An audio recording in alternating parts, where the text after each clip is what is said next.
Assalamualaikum warahmatullahi wabarakatuh. Teman-teman tani, pada kesempatan ini kita akan melakukan langkah setelah perempelan atau pemangkasan yang telah kita lakukan pada tanaman terong ungu yang kita budidayakan, teman-teman.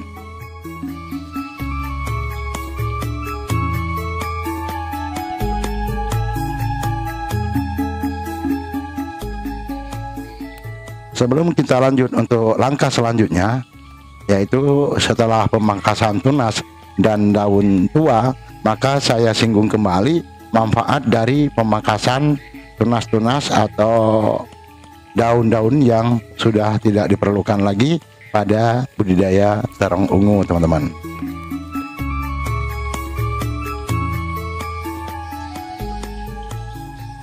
Perempelan atau pembuangan tunas yang kurang produktif atau tunas-tunas yang tidak diperlukan oleh tanaman, karena tunas-tunas yang tidak diperlukan sangat berpengaruh pada produksi karena terjadinya persaingan nutrisi pada tanaman terong yang kita budidayakan, teman-teman.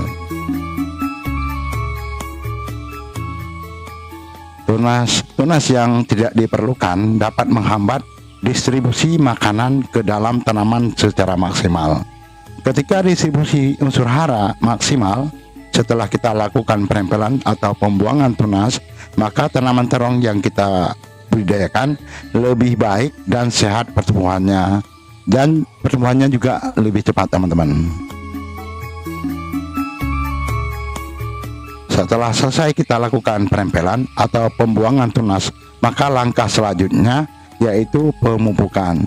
Di sini saya lakukan pemupukan hanya dengan menggunakan satu jenis pupuk, yaitu teman-teman pupuk NPK 1616, yaitu yang kita cairkan ya seperti yang saya lakukan ini, teman-teman. Saya ambil ini pupuk NPK-nya dan saya cairkan, teman-teman. Ikuti seperti yang saya lakukan dan saya aduk sampai merata, yang sampai homogen, teman-teman.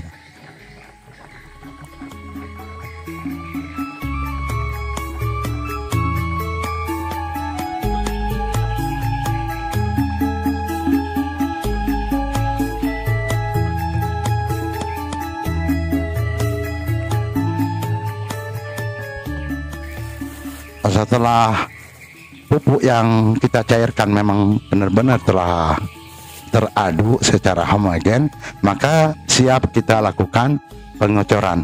Di sini saya lakukan pemupukan yaitu dengan secara mengecor di pangkal batang tanaman terong kita, teman-teman.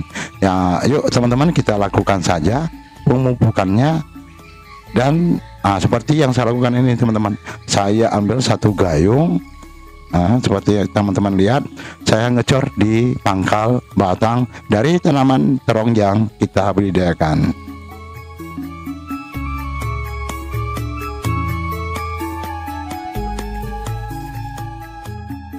Jadi teman-teman, pemupukan ini adalah pemupukan yang kedua saya lakukan. Pemupukan yang pertama saya lakukan setelah 5 hari masa tanam. Jadi teman-teman, saya menggunakan hanya satu jenis pupuk NPK 161616, teman-teman, dengan takaran yang saya gunakan yaitu 1 sendok teh per batang. Makanya saya campur di air dan saya aduk. Jadi kita lakukan pengecoran. Jadi takarannya yang saya lakukan yaitu 1 sendok teh per batang tanaman terong yang kita budidayakan. Jadi teman-teman sesuaikan aja dengan jumlah batang tanaman yang teman-teman budidayakan. Jadi pengecoran kedua yang saat ini kita lakukan yaitu setelah pemangkasan dan perempelan tanaman.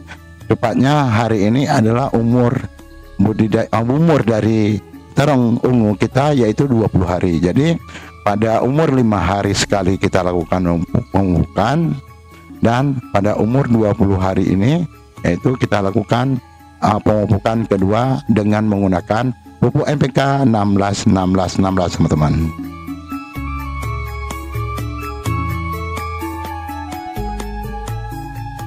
Jadi teman-teman, perhatikan pertumbuhan dari budidaya dari tanaman terong yang kita budidayakan.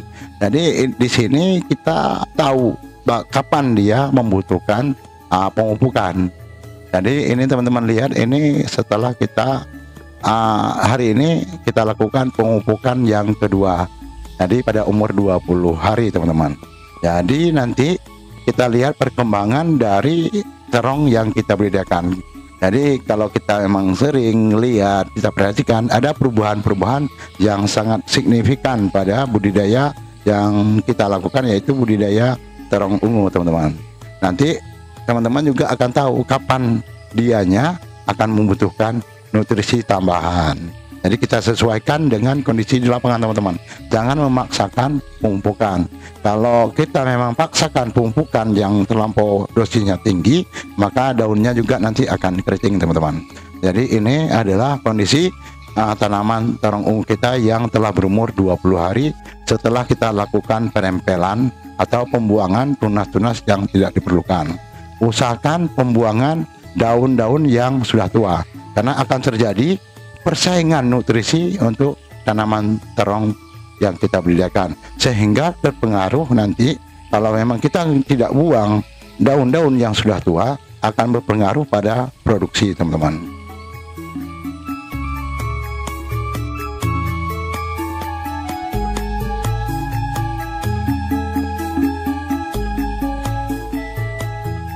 Dan di sini saya singgung juga teman-teman, kalau memang ada nanti bakalan buahnya yang kurang bagus atau terjadi pembusukan pada buah, maka teman-teman buang, jangan dipertahankan, karena akan terjadi persaingan nutrisi untuk tanaman terong yang kita budidayakan teman-teman. Jadi teman-teman perhatikan, buanglah daun yang sudah tua dan tunas yang tidak diperlukan dan buah-buah yang rusak. Dan teman-teman buang semua.